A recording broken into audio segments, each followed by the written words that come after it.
Assalamualaikum warahmatullahi wabarakatuh. Bagaimana kabarnya anak ibu yang soleh dan soleha? Alhamdulillah, semoga ibu doakan agar anak-anak ibu dalam keadaan sehat walafiat. Nah, kembali lagi kita dalam pembelajaran kita di semester kedua ini. Seperti pada kontrak belajar yang sudah ibu bagikan, pada pertemuan pertama, kita akan membahas tentang sistem peredaran darah pada manusia. Nah, apa saja sih yang akan kita bahas pada pertemuan ini? Yuk kita simak baik-baik. Yang pertama yaitu ada komponen darah. Berikutnya ada organ peredaran darah. Yang kedua ada struktur dan fungsi darah. Dan yang terakhir kita akan membahas tentang golongan darah. Nah, yang pertama kita akan membahas tentang komponen darah. Apa saja sih yang ada di dalam darah tersebut? Nah, darah terdiri atas dua komponen, yaitu plasma darah dan sel darah, dengan komposisi 55% berbanding dengan 45%, seperti yang bisa anak-anak lihat pada gambar berikut ini. Yang pertama yang akan kita bahas adalah plasma darah. Plasma darah yaitu cairan darah yang berwarna kekuningan, mengandung 90% air dan zat terlarut.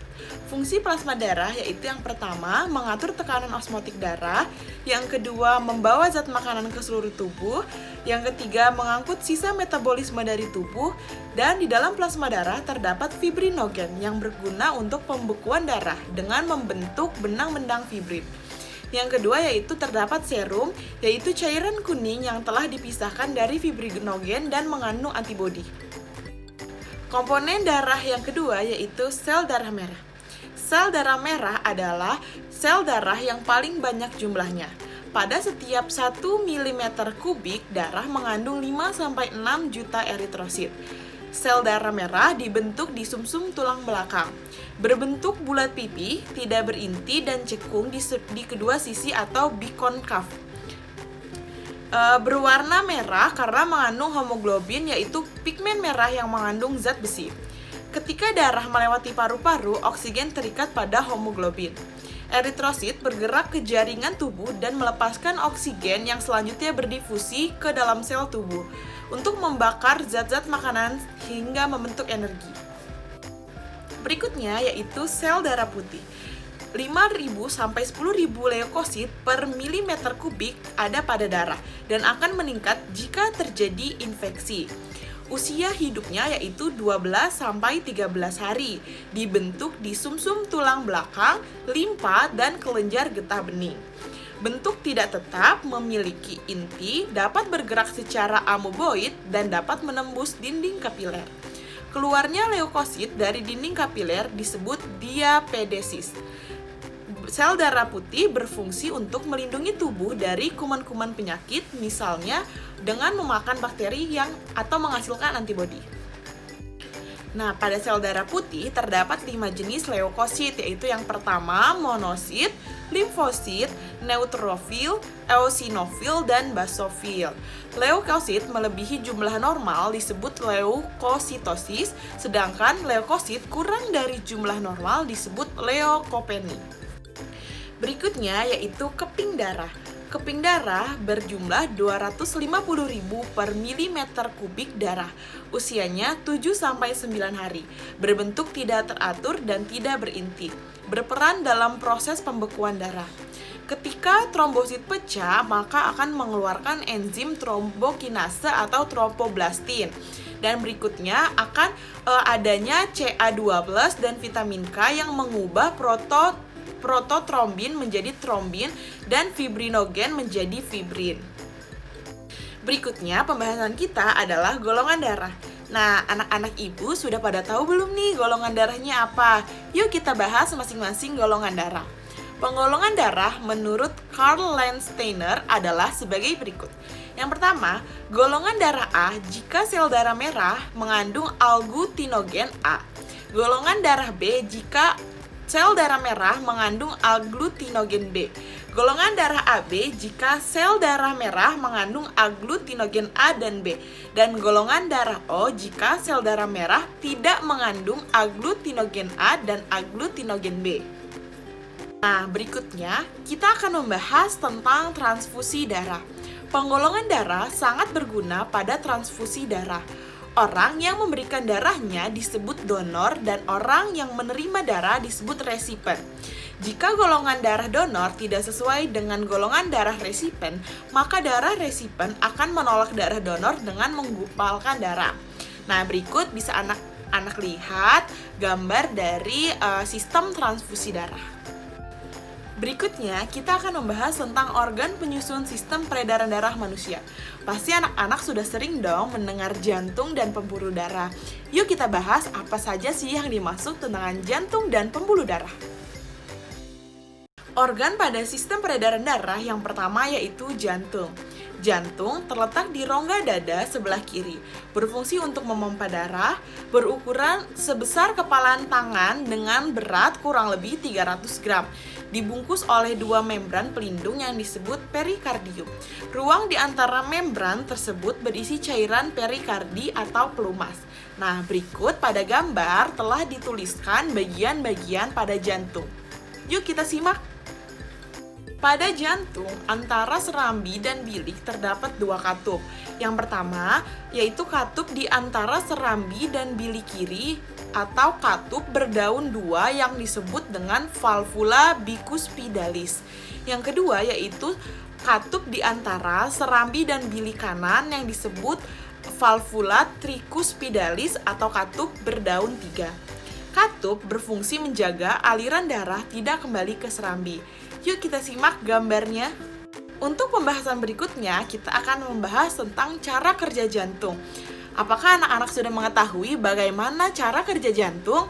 Yuk kita bahas bersama-sama ya. Yang pertama, jantung berdenyut apabila otot kontraksi dan relaksasi. Denyut jantung dapat dirasakan pada pembuluh nadi di bawah permukaan kulit dan dipengaruhi oleh usia, jenis kelamin, berat badan, kesehatan, dan aktivitas tubuh. Umumnya, jantung berdenyut 60-20 kali per menit. Tekanan darah menunjukkan kekuatan jantung untuk memompa. Tekanan darah orang dewasa normalnya bernilai 120 per 180. 120 menunjukkan tekanan darah ketika otot jantung berkontraksi atau sistol, dan 80 menunjukkan tekanan darah ketika otot jantung berelaksasi atau diastol. Berikutnya yaitu pembuluh darah. Darah di dalam pembuluh nadi yang berasal dari jantung atau kaya akan oksigen akan mengalir ke seluruh tubuh. Darah di dalam pembuluh balik yang miskin oksigen akan mengalir menuju jantung.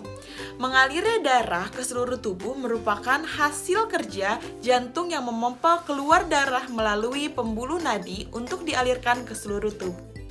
Berikutnya, pada pembuluh darah terdapat pembuluh darah kapiler. Pembuluh darah ini menghubungkan arteri terkecil atau arteriola dan vena terkecil atau venula. Berhubungan langsung dengan sel tubuh. Strukturnya halus, berdinding tipis, terdiri atas lapis dan berdiameter sekitar 7,5 mikron. Pembuluh nadi atau arteri membawa darah keluar jantung. Ciri-ciri pembuluh nadi yaitu letaknya agak ke dalam dari permukaan kulit.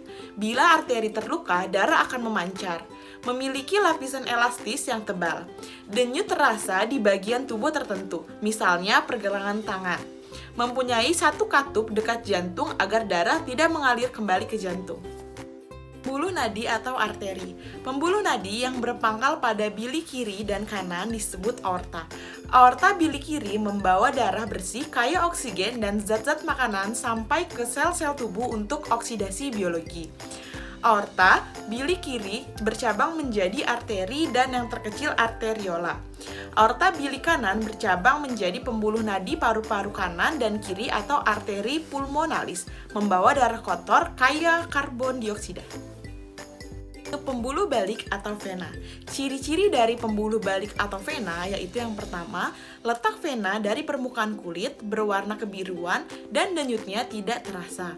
Bila vena terluka, darah tidak akan memancar keluar. Memiliki lapisan elastis yang lebih tipis dari arteri. Berikutnya, memiliki katup sepanjang pembuluh, berfungsi agar aliran darah berlangsung satu arah dan menjaga darah agar tetap mengalir karena tidak ada pompa pada aliran darah di vena. Yang terakhir, terdiri atas pembuluh balik besar dan Pembuluh balik besar atau vena cava mengangkat darah dari sel tubuh ke serambi kanan jantung, membawa darah kaya karbon dioksida untuk diangkut ke jantung, paru-paru, kemudian dilepas ke atmosfer. Vena cava superior mengangkat darah yang berasal dari kepala dan tangan. Vena cava inferior mengangkut darah yang berasal dari tubuh dan kaki. Bercabang-cabang menjadi pembuluh vena, kemudian bercabang-cabang sampai paling kecil yang disebut venula. Pembuluh balik paru-paru atau vena pulmonalis terdiri atas pembuluh balik paru-paru kanan dan kiri. Keduanya bersatu menuju serambi kiri jantung membawa darah yang kaya akan oksigen. Pembuluh balik paru-paru kanan mengangkut darah dari paru-paru kanan. Pembuluh balik paru-paru kiri mengangkut darah dari paru-paru kiri. Nah, sampai sini dulu penjelasan kita untuk pertemuan pertama tentang sistem peredaran darah manusia. Terima kasih atas perhatian dari anak-anak ibu yang soleh dan soleha. Semoga ilmu yang kita pelajari hari ini dapat mudah diterima dan bermanfaat untuk kita ke depannya.